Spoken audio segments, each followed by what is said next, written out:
book were perpetrated by black people, I could assure you that this will lead to public prosecution of the culprits involved. But what I found most disturbing is the role of the media. That even the so-called media, like the Mail and Guardian, that claims to be investigative, even when they were given detailed evidence to support that here is corruption, and the corruption that even the people who are detractors of you do not deny, they are unable to carry the story. And I think by writing this book, you have been able to expose the hypocrisy of those who want to present themselves as the ones who hold monopoly of wisdom. Of course, as black people, when you read this book, you will realize that we need a scholarship that speaks to the pain of being a successful black. I'll come down to that later. It will seem that unless you're willing to be a puppet of white supremacy, your chances as a black scholar are limited. I wish there was a way in which I could summarize the key elements of this book. But before I impose my misreading of it, I would like to quote a few that emerge from the book that I think are pivotal. What the book seeks and succeeds is to diagnose and inject the pathological body politic of measures and incorporations with an antidote of an unapologetic and individual antithesis of the grand narrative. It tells a story of and by an individual who was an actor in this spectacle of change in one of the new universities. It is a voice of skeletons which are rattling their bones for their liberation and exit from the cupboards of mesh institutions, crying to be heard. It exposes universities for what they are, receptacles and at times stages where acts of harassment, corrupt activities, embezzlement, financial mismanagement, fraud, maladministration, oppression are acted out on a daily basis. And what is also interesting is the people who are the main protagonists of this are the people that the political establishment had sworn by because of some past glory of having met the ANC somewhere. But what you find is that universities are places where the grotesque, the vulgar, the crude walk with pomp and illusion of omnipotence and delusions of invisibility. I think with this book, Professor Make, what you succeed is to expose one of the greatest Marxists is a German professor called Althusser. Althusser wrote a very, very important theory which has not been challenged over the years. He talks about two structures within any society, whether it be Western, advanced, industrialized, knowledge economized, or still developing. And his theory, I'll oversimplify it so that it does not become a university lecture. He says that there are two main structures that control the mind in society. He says that there are ideological apparatuses, and on this side there are repressive apparatuses. Now by ideological apparatus, he says that there are institutions that are meant to brainwash us into behaving in a particular way. And these structures are first of all the schools, the primary schools, from the beginning, the next level of education, up to universities. Those are meant to control us and impose certain ideologies and way of thinking, certain mindset.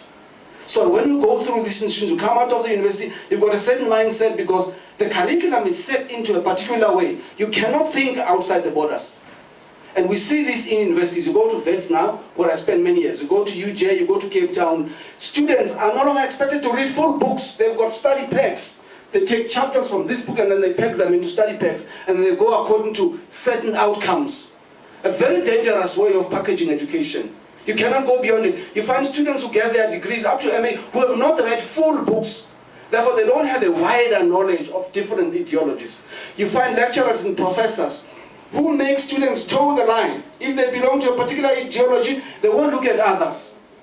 So that we are not creating a critical mass that will make us thinkers, that will make us challenge the status quo, so that when the ruling party, any ruling party, goes wrong, we're not able to challenge it. Now, other ideological apparatus are courts of law. the parliament and all that, because they make laws for us. And they make us think in a particular, you've got to obey those laws, whether they are oppressive or repressive or liberal or not. You obey the laws.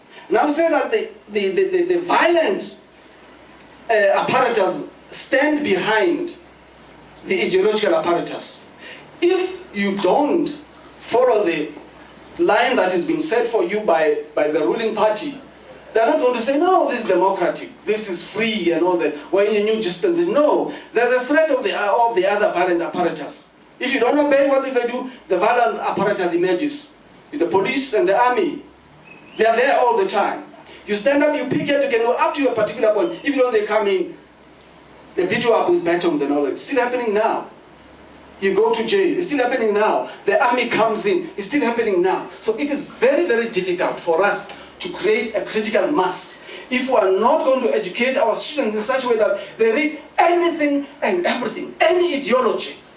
If you stand up in front of students, and you are a Christian as I am, and you say to them, look, the only religion is Catholicism, you are in trouble. Let your students read about Catholicism, about Protestantism, about Islam, about Hinduism, about those. Let them read anything and then choose for themselves. But our education is packaged in such a way that we cannot produce intellectuals. Now for me, the way forward, which is a very difficult question that you ask, is let us mentor young students. Let us mark those who are prepared to get into the intelligence and mentor them, help them to get their degrees, but not think according to the blinkers that have been set for us. Because we are really in trouble. The outcome-based education has messed us up. They're experimenting with their kids. Our kids don't read full books. Our kids don't even read at all. They watch this all the time. If you do research, how much time do they spend there? They are potato couches. Here you don't think. Everything is imposed upon you. You cannot even engage in dialogue. When they open up the lines for you to phone and radio, they limit you. They give you a certain question. If you go beyond it, no, you are cut off. We are in trouble.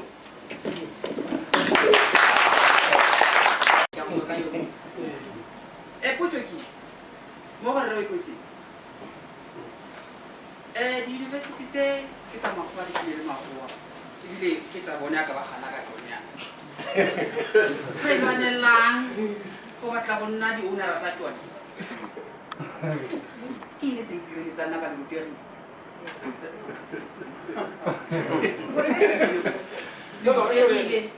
Just go to Tanzania. Pero kono ko tena lo na di buta na sa Africa. Wala ka mo Africa, mo Africa ipawa. Me ano ka na jang kamu. All right. And actually, the point. All right. Thank you. If I were to loosely translate what the gentleman was saying over there, he's basically asking a question to the author.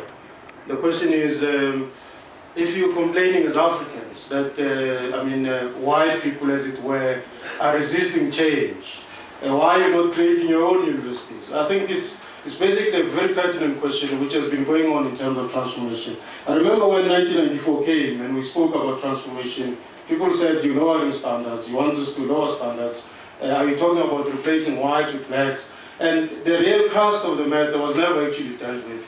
To date, people are still basically painting over cracks in terms of the understanding of what transformation is all about. I think the question that you raised, it appears in the book.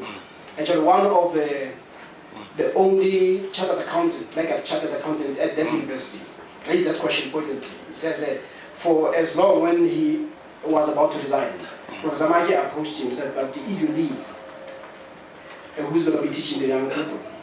And he says, for as long as we don't own these institutions,